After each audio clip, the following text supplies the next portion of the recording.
Separated from his fellow explorers, General Benjamin Castro found himself on an island in New York Harbor, 800 yards south of Manhattan. The general followed a deformed mutant named Piker to a small chapel. There, he encountered a madman and amateur chemist who called himself the Magistrate. Castro was attacked. He resisted briefly, but his simulacrum's power waned. The general feigned unconsciousness and was dragged from the chapel's sanctuary into an antechamber. There, the magistrate's guards threw him into a hollowed-out pit in the center of the room. In the darkness, General Castro clawed against dirt-encrusted walls. He got a handful of concrete before something pulled him back down. "What?" Castro called out. His simulacrum eyesight blurred, then focused suddenly. He saw bodies in the pit. Unclothed men and women, half human, half mutated. My God, Castro stumbled. "Help us," a young woman with a single eye in the middle of her forehead pleaded. She held up arms scratched and bruised by puncture wounds. Castro steadied the girl. "What have they done to you?" Her pale blue eyes scanned around her, searching for something. Was it escape? Hope? A man's arms fell across Castro's shoulders. His skin was covered with wiry fur. "The magistrate," the man murmured. "He and the woman. They drug us for their experiments." "What experiments?" Castro turned. "What woman?" He watched their eyes gaze upwards at the rafters. "La Signa Belle," a voice nearby whispered. Castro shifted, turned to follow their eyes. It was then he heard the sound of wings fluttering overhead.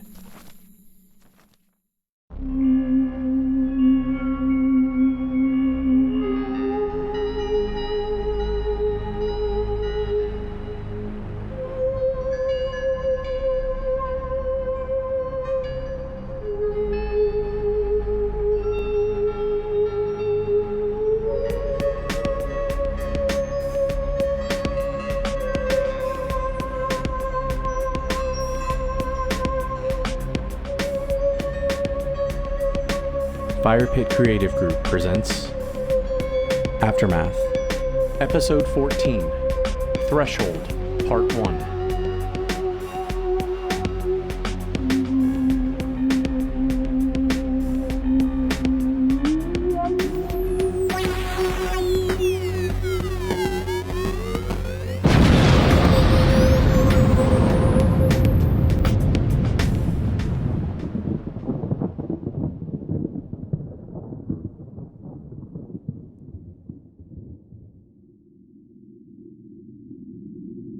Harumi Gale was late to the meeting of the lunch lady and her disciples. The group rarely gathered in the same place twice in a row, and it took Harumi a few inquiries to find everyone. She finally arrived in the recessed storage level of the cafeteria as the group filed out behind Maricela Santiago. Harumi caught a glimpse of the lunch lady's face, confident, determined, unafraid. As she followed the group, she watched the expressions on the faces of the young and the old, saw their confusion, fear, contempt. Unsure of where they were going, Harumi followed them upstairs and around the spiraling corridors towards the Phoenix Law Division. "Everyone behind me," Maricela Santiago spoke without pausing or turning to her throng of followers. "Surround the children. It will be all right." At a crosswalk, Harumi stopped. She leaned against the wall, cautiously listening, but not wanting to be associated with the dissidents if they clashed with law enforcement. In the vestibule leading inside the Law Division's headquarters, a uniformed officer encountered the lunch lady and those with her. "Colonel," the man said to someone Harumi Gale was unable to see, "we have a situation here." The words were barely out of his mouth when an alarm sounded. "Stop! Go back to your quarters immediately. No unauthorized personnel beyond this point. You're in violation." "Yes," the lunch lady spoke. "Violations. We are all in violation." A satisfied grin etched into the corners of her aged mouth. "What the hell do you think you're doing?" The uniformed officer stood at least 6 inches taller than Santiago and wore riot gear. "What, you can't hear?" One gloved hand pointed at the flashing loudspeaker, while the other inched toward the powered truncheon at his hip. The lunch lady was unmoved. "We're citizens," she said. Even at a distance, Harumi could hear her. "We have a citizen's complaint." The imposing law enforcement officer pointed at a sign on the transparent entranceway. "Let's try something else. That sign says no unauthorized personnel allowed here. Can't you read?" Santiago looked at the crowd behind her, then back at the officer. "Can't you?" "Funny," the officer flashed perfect teeth. "I want to speak to your colonel, Dana Marsh," the lunch lady insisted. "Look, that's not going to happen," the officer replied. "Best thing you and your people here can do is just turn around and—" Harumi stepped out of the side hallway and walked a few steps closer. She leaned with her back against the wall, prepared to get out of there if she had to. Phoenix Law Division Colonel Dana Marsh walked up behind her subordinate. "Lieutenant, stand down." "Wait, Colonel. Are you serious?" The younger man glared at his superior officer, who wore a form-fitting uniform with shoulder and knee pads that accentuated her firm midsection and broad shoulders. "There," the lunch lady spoke, so she could be heard by those in front of and behind her. "Was that so difficult?" "Colonel, you know who they are? What they represent?" The officer turned to his commander, an older woman around the same age and height as Maricela Santiago. "I know who they are," Colonel Marsh said. "Now," she locked eyes with the lunch lady, "what can I do for you?" As the two women spoke, Harumi Gale made her way between some of the onlookers. She wasn't sure why, but she had a sense that something was wrong, or that whatever the lunch lady and the colonel were discussing had to do with her professor, friend, and mentor, John Bath. Santiago paced inside the entryway of the law enforcement division, as if she belonged there. She waved the group of followers back, and then turned to Colonel Marsh. "Are you aware your men conducted an unauthorized raid on a group of innocent—" "Squatters," the young officer interrupted. "They're squatters from the lower decks, Colonel." Marsh was not amused. "Shut up, Lieutenant." The lunch lady continued. "Your guards employ the truncheon and taser in equal measure. To do what, exactly? Protect the citizens of the Phoenix Project? Those with me may not be equal in the eyes of the founders of the project or the central processor, but you've made your point," Marsh said, waving her hand. "I'm sorry," the lunch lady said, her words spoken almost sarcastically. "Do we know each other?" As a student of sociology, philosophy, and whatever else counted as human nature in the confines of the Phoenix Project, it was obvious to Harumi that the head of law enforcement and the woman who operated the cafeteria in the common area knew each other. Maybe not well, but their paths had crossed in some way other than in passing or in service. "What do you want?" the colonel asked directly.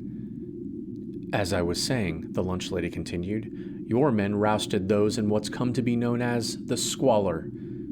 "Those people aren't supposed to be down there," Marsh's officer interjected. "They're not supposed to be cohabitating with each other." "Colonel Marsh," Santiago said, "how long do you think the Central Processor and the Shadow Council can restrict the natural order of things?" Dana Marsh let out a long sigh. "That's not up for me to say. I'm just—" "Of course," the lunch lady cut her off. "You're just doing your job. You're all just doing your job." "Quiet," the young officer lurched forward. One of the men near the lunch lady moved to protect her, but Santiago stepped in his way. "You'll what?" she asked. The calm in her voice was replaced by anger. "Toss us about? Electrocute these babes? Punch pregnant women in the face for a thrill? What message do you think that sends?" When Harumi heard this, her suspicions were confirmed. She thought of Mike Helms, her friend and John Bath's roommate. Only Harumi and John were aware that Mike's girlfriend, Mindy, a housekeeper from the lower decks, was expecting a child. Colonel Marsh turned to the young law enforcement officer.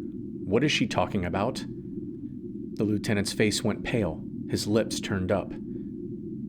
Major McGillicuddy wasn't here, he mumbled, so... What have you done? The colonel's aged face was fierce with disgust, humiliation. I had a job to do, Colonel. The lieutenant was obviously afraid of his superior. I didn't have time to clear it with you. As I was saying, Colonel, Dana, the lunch lady interrupted, you are holding several citizens in your cells without cause. You have a choice to make, Colonel. We'll wait. Harumi extricated herself from the crowd. She darted down the hall to the nearest elevator, which she rode down to the upper-class living quarters. If Mike was arrested, she thought, it was possible law enforcement searched the apartment Helms shared with John Bath. A day earlier, Harumi received an encoded recording from her mentor describing his role in a classified exploration of the Earth's surface. John never made secret his feelings about the Shadow Council that made decisions for the citizens of the Phoenix Project. But in his message to her, John revealed his intent to use his prestige to undermine the central processor and to find the hatch to the surface that many in the project insisted was a myth. An experienced cryptographer, expert in game theory and social engineering, it wasn't difficult for Harumi to guess what sequences John Bath might use as the code for entry into his quarters. Harumi skipped the traditional alphanumeric rhythms anyone else would use and focused on the symbolic. She tapped the blue keys on the LED plate. After 4 tries, the tall but narrow door slid open. To Harumi's surprise, a young man stood in the center of John and Mike's apartment. When he saw her, he turned slowly, but not surprised or concerned. "Ah," the man spoke with an unexpectedly deep voice for someone his age. "Miss Gale." Harumi stepped inside. "Who the hell are you, and what are you doing in Dr. Bath's quarters?"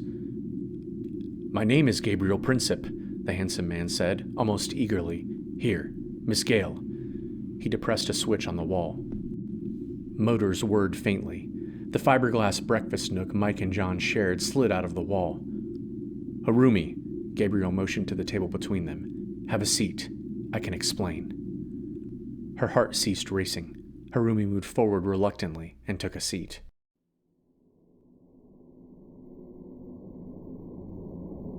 Danielle Devenu entered the laboratory. There, she found Dr. Donna Chang. "Chang," she addressed the project's engineer, "where's Ganaya?" Chang walked from the row of chalk and dry erase boards behind the porcelainization coffins in which General Benjamin Castro, Major Leonard McGillicuddy, and Professor John Bath lay. "It's quite simple, really," Chang spoke as if in mid-conversation.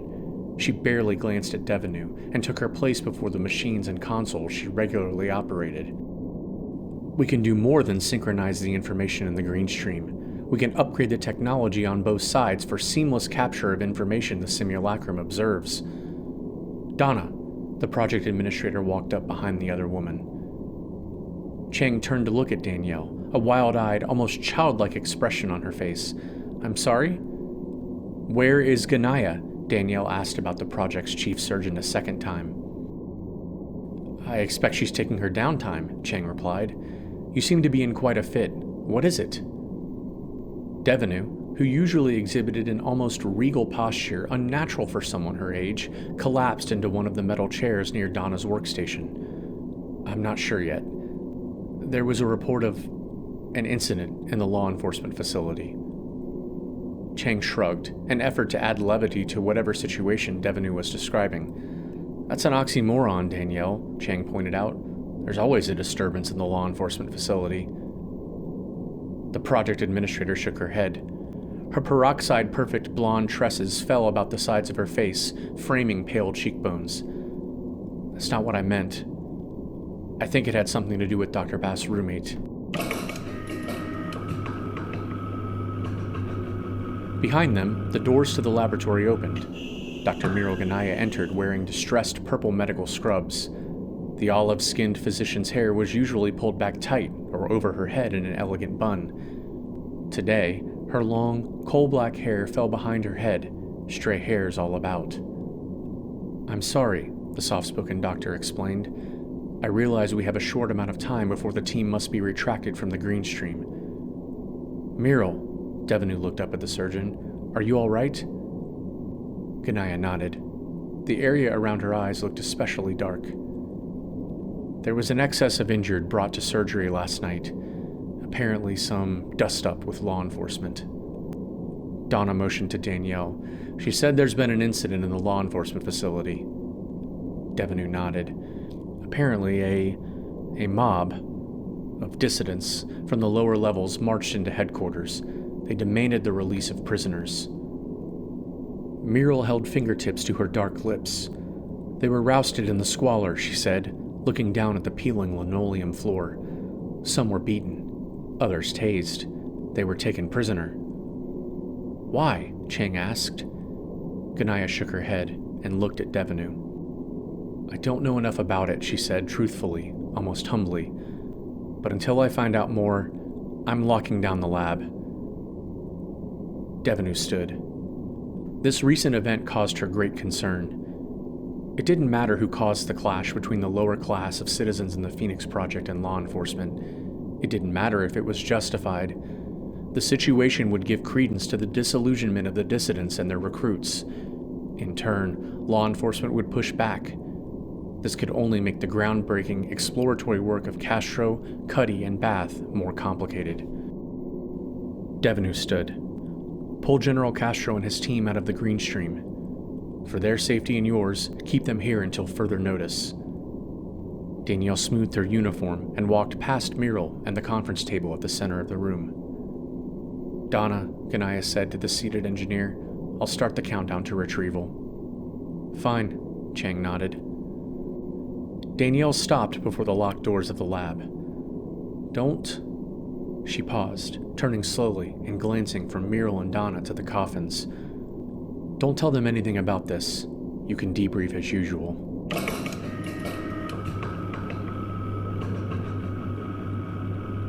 Ganaya and Chang turned back to their work, preparing the machinery to withdraw the explorers' consciousnesses from their simulacra through the amorphous green stream and back into the porcelainization coffins. Muriel, Chang turned to Ganaya, who sluggishly situated herself before the biological consoles. What do you read? Looks like there's something wrong with the general this time.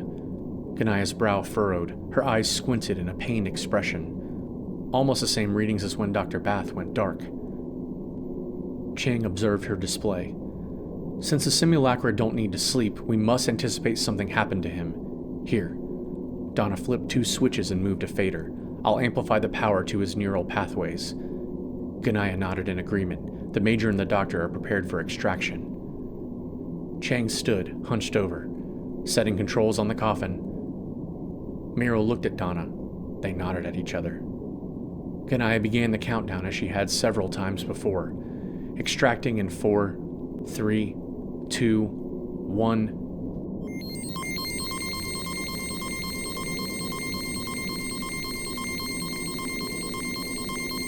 Ganaya glanced from one screen to another.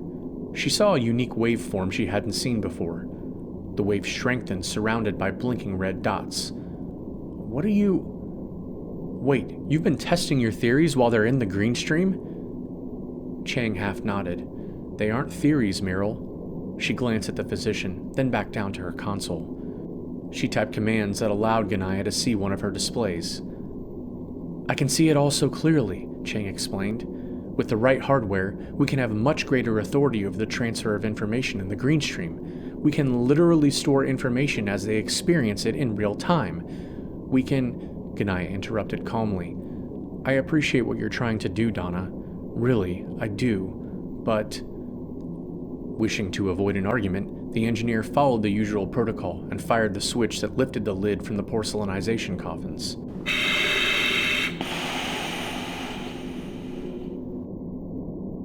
Dr. Bath was the first to wake up. Ugh. The orange-haired professor groaned. He lifted his hands to his face to wipe away the gelatinous residue that filled his container and helped conduct energy throughout the chamber. Nearby, Major McGillicuddy leaned forward. I'm never going to get used to that. Extracting General Castro in 5, 4, 3, 2, 1.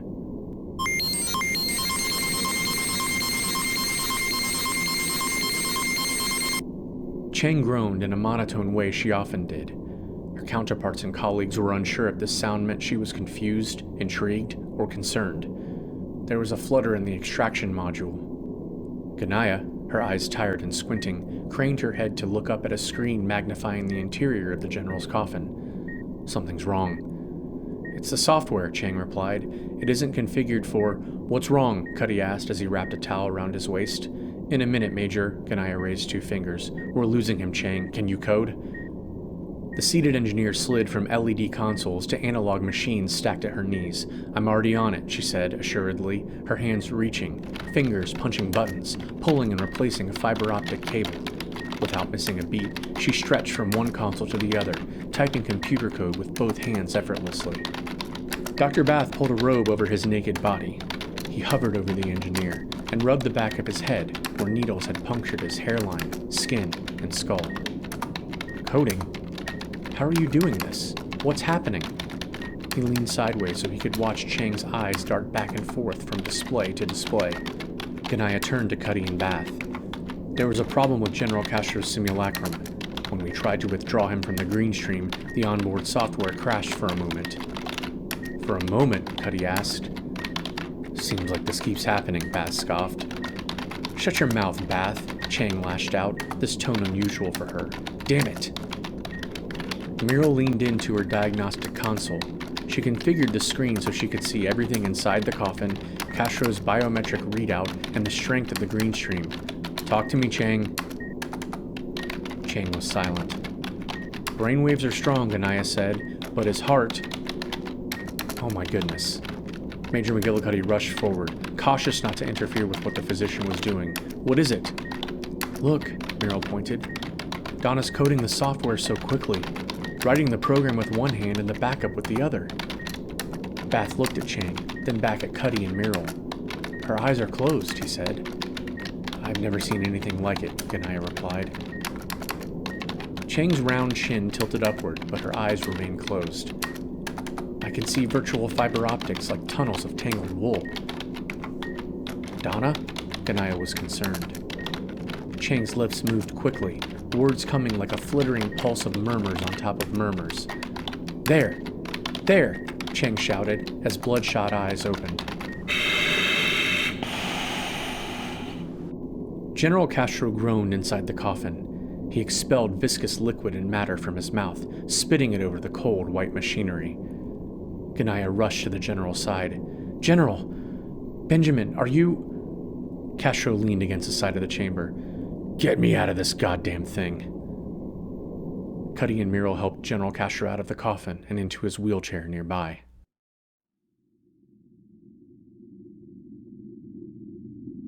Harumi sat at the small table in John and Mike's quarters, across from the man she found there. He was tall and handsome, with deep brown hair, striking features, a clean face, and a cunning smile. She guessed he was her age, or maybe a few years older, in his mid to late 20s. At first, Harumi thought he was another of Dr. Bath's students, but that was impossible, wasn't it? As John's protege, she knew all of her professor's students. She taught many of them. No, the man who introduced himself confidently as Gabriel Princip was something else, and she wasn't sure whether to trust or fear him. How the hell did you get in here? Harumi asked. Gabriel smiled. It wasn't that difficult. I work for the law enforcement division.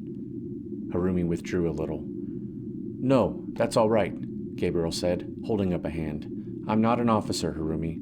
I'm in the diagnostics and programming division. Harumi scoffed. So you're with those who watch everything for the Shadow Council and the Central Processor? Yes. Princip spoke matter-of-factly. Is that why you're here? Harumi said, folding her arms in front of her. Not exactly. Gabriel glanced around. Does your teacher, or the exterminator, keep any coffee, anything to eat around here? Harumi followed his gaze. His question seemed obvious, an effort to distract her from what he truly sought. So, being in diagnostics and programming gives you the right to break into people's quarters? Yes, Gabriel grinned. But like I said before, it's not what you think. And what exactly do you think it is I'm thinking? Harumi said, turning her head down. Gabriel leaned as much as he could in the static chair fixed in place. Well, you overheard what happened in the squalor.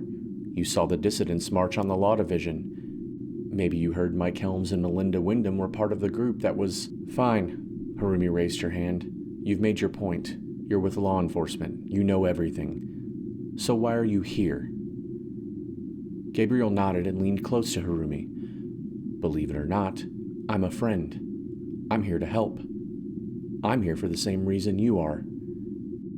Harumi turned slightly, but remained close to Princip. Gabriel nodded as if he understood.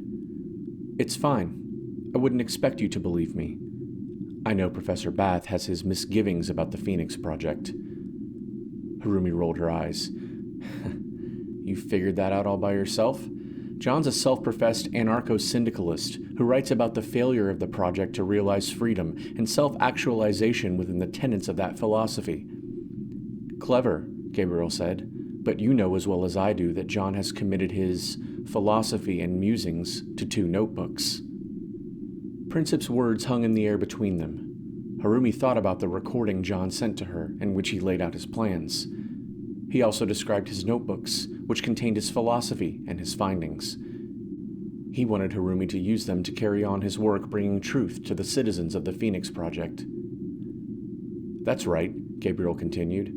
He ran a hand through his brown hair, sweeping it across his forehead. 2 journals, blue and brown. Harumi fixed her expression, afraid to reveal anything to this man. After a long pause, she finally spoke. John isn't part of the dissident movement. Gabriel Princip nodded. No, Harumi, but you are. Or at least you're on the fringes of the movement. Wait, Harumi protested, raising her hands. That was just a piece of journalism I wrote. I'm not... Cut it out, Gabriel said, his tone serious. As you would counsel your mentor, it's beneath you to lie when confronted with the truth. You don't want John to know of your involvement because he wouldn't approve and would try to protect you. Just like you're trying to protect him now. Just like we're both trying to protect him and his mission to the surface of the earth.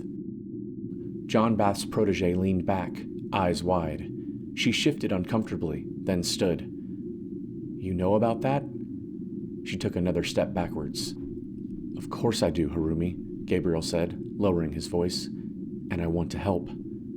If those journals get out, it will spell the end of John's career in the academy, and quite probably the demise of his exploration of the surface. Harumi leaned against the wall. Everything she was taught convinced her not to trust this man, and yet, whether it was his seeming honesty or compelling appearance, she couldn't resist the urge to know more. Why should I trust you? Gabriel stood so he could face her. Because, Harumi Gale, like you, I am a member of the dissidents. And like John Bath, I want to ensure that if there is a better life out there for the 3,000 people in the Phoenix Project, we find a solution sooner rather than later. Because if we don't, when the general population finds out what the Shadow Council knows, this powder keg will blow. Dr. Ganaya attached monitors and meters to General Castro's aged body to test his vital signs. General, she asked, are you all right? I will be. I'm just disoriented. Go easy, sir, Cuddy said. John Bath turned to Donna Chang.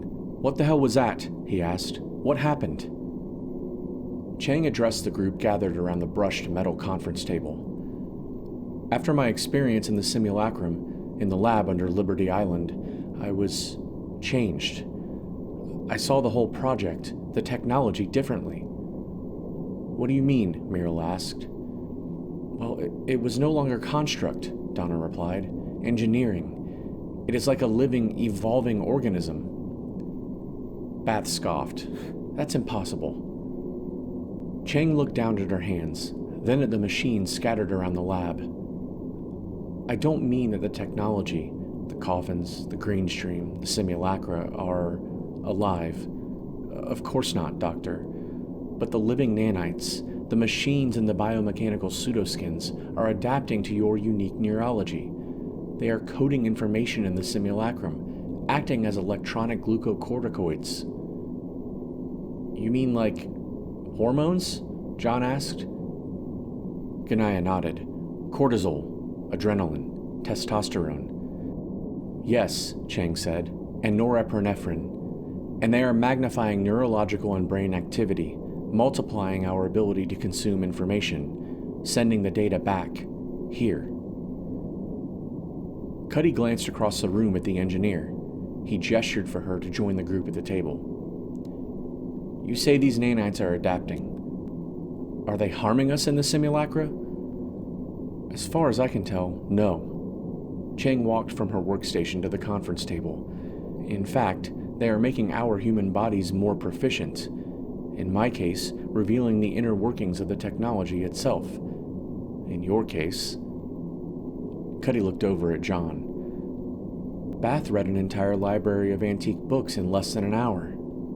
Exactly, Donna continued.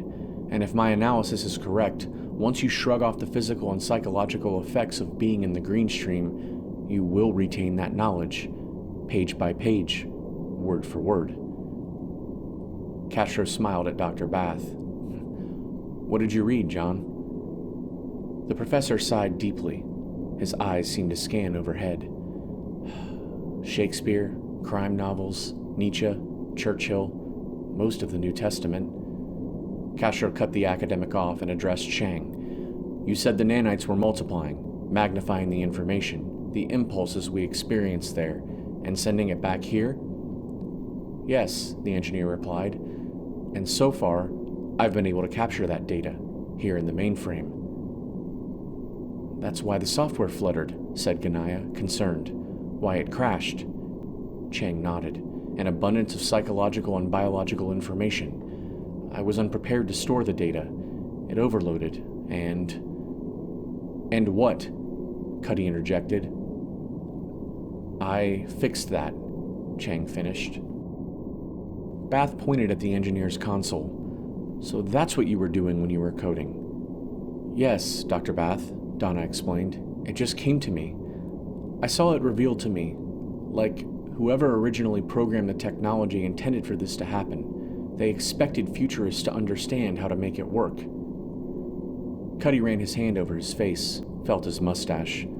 For some reason, he was surprised his face was unshaven. As a simulacrum, the pseudoskin approximated his vision of himself. Gender, muscle and skin tone, even the thickness of his hair and his mustache. The polished skin of the robot body, however, did not grow hair or exfoliate. You think maybe the original creators of the robots meant for them to, repopulate the planet with machines instead of people? Cuddy asked. Chang shrugged slightly. I don't know. Bath leaned against the table. This is nuts. What I do know, Chang said, ignoring the academic's persistent denial of their discoveries. What I do know is we were lucky to save the general. Dr. Ganaya moved closer to Castro, but didn't touch the monitors or diagnostics. Easy, General. Whatever happened to you is probably what caused a spike in the green stream. The group was quiet for a long moment, each thinking about their own role in the exploration and how to continue successfully. Finally, John spoke. The simulacrum and pseudoskin are performing these complicated functions and transmit underground. He stood and walked around the table to where Donna Chang sat. How is a signal amplified? Maybe there's an underground power source, Cuddy said. He pointed at Chang. She did say something about fiber optic cable. John nodded, his thoughts turning to the location of the hatch up above them that presumably led out of the subterranean wilderness. Would the density of the Earth between the surface and the Phoenix Project have anything to do with the quality of information? So far, Chang replied, that hasn't been an issue. A satellite, Castro said, definitively. What? Ganaya asked. The general turned to Muriel, then back to the rest of the group. He looked at them one by one. The information is sent to a satellite and transmitted back to the Phoenix Project. There may even be remote receiving stations all over the planet. That's how it would be accomplished in the last century. Wonderful, Cuddy said, his frustration obvious. Then that means whoever built the robots could have been from anywhere on the planet, any country, any terrorist cell or faction. They could have installed that base in the simulacrum under Liberty Island, lying in wait to take over the free world. You figured that out all by yourself? Bath walked over to where the Major sat. "It's much worse than that." "Don't start up with me, John." Cuddy's face shot daggers at the professor. Bath held his hands up, palms out. "Look, I'm not trying to be alarmist, but if the simulacrum share data via satellite, the satellite can be hacked by any capable programmer from any country in the world. An electromagnetic pulse near the satellite or its receiving centers and we're dead," Castro said. He looked at Donna. "Isn't that right?" Chang rubbed the back of her neck. "It is true that if the data is transmitted to a receiving station in orbit or on the planet, it could be hacked.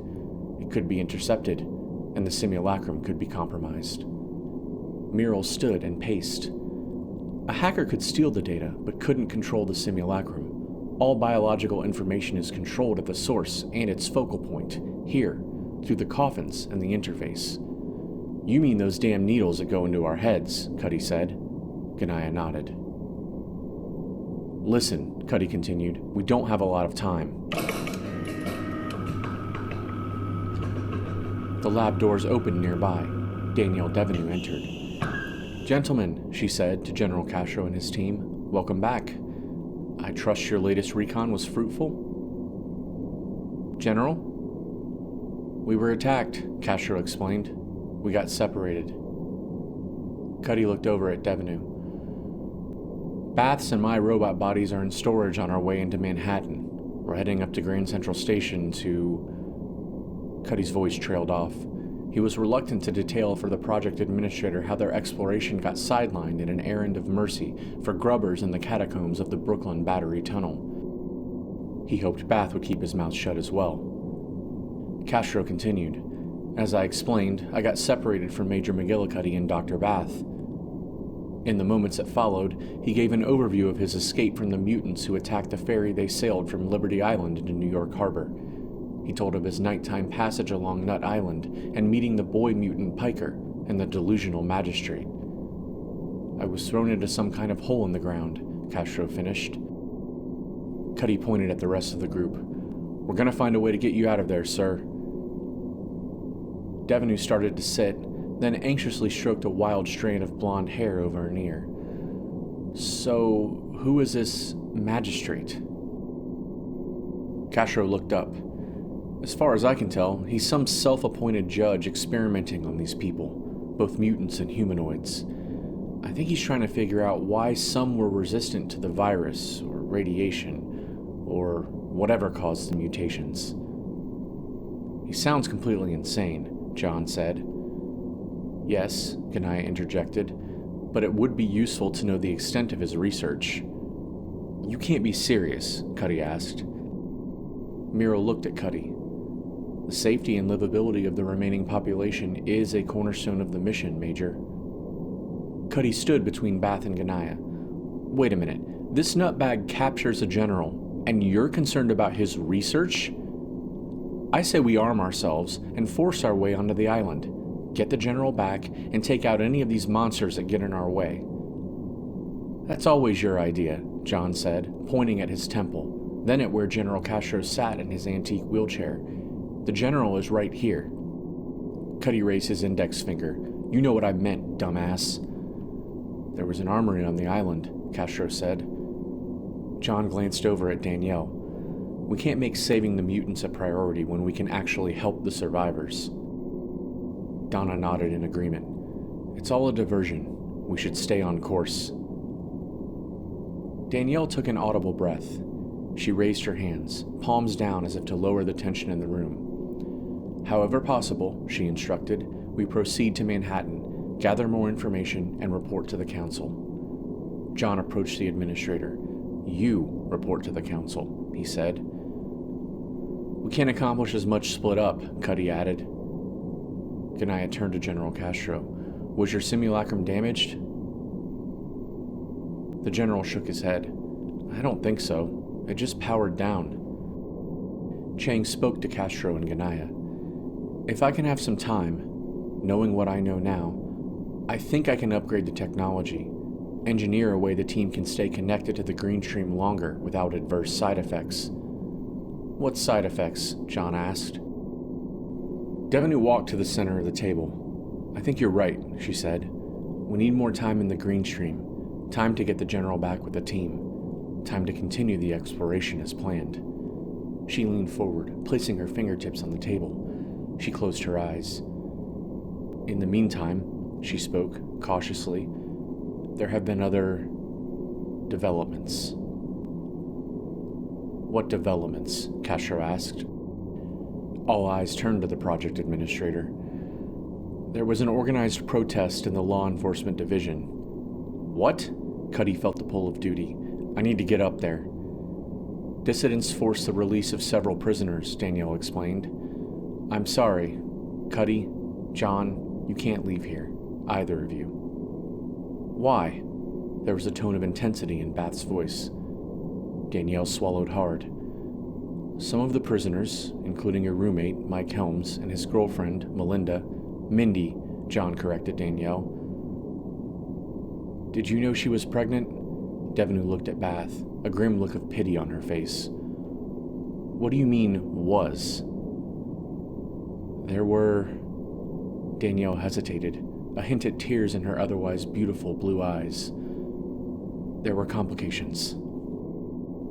Bath watched as the project administrator looked over at the chief surgeon.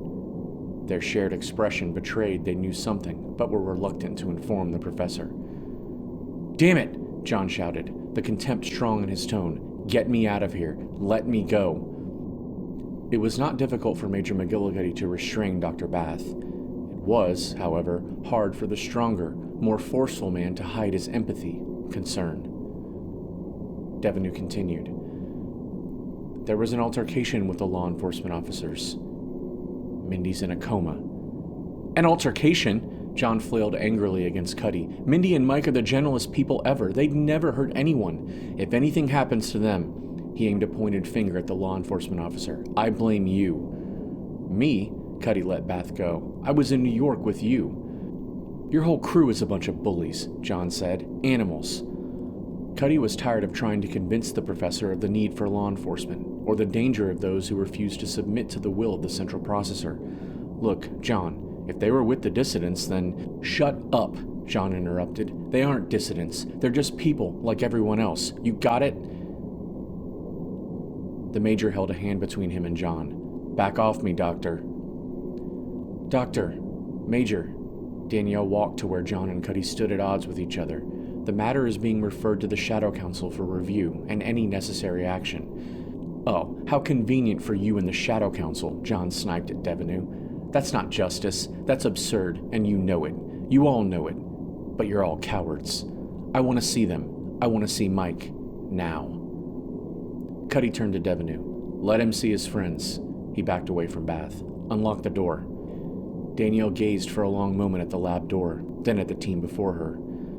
I have my instructions, she said. You must remain here.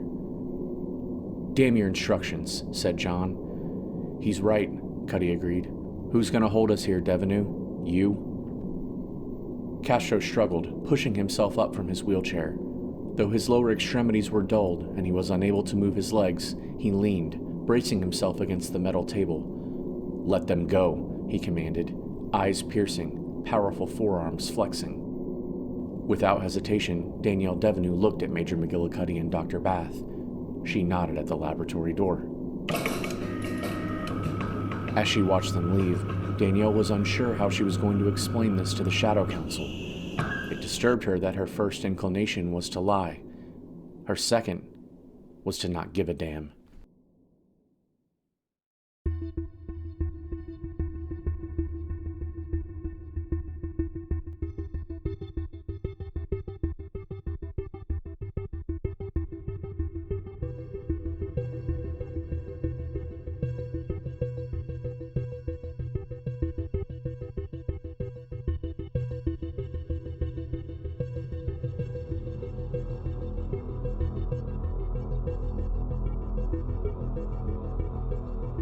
Aftermath, a Fire Pit Creative Group production.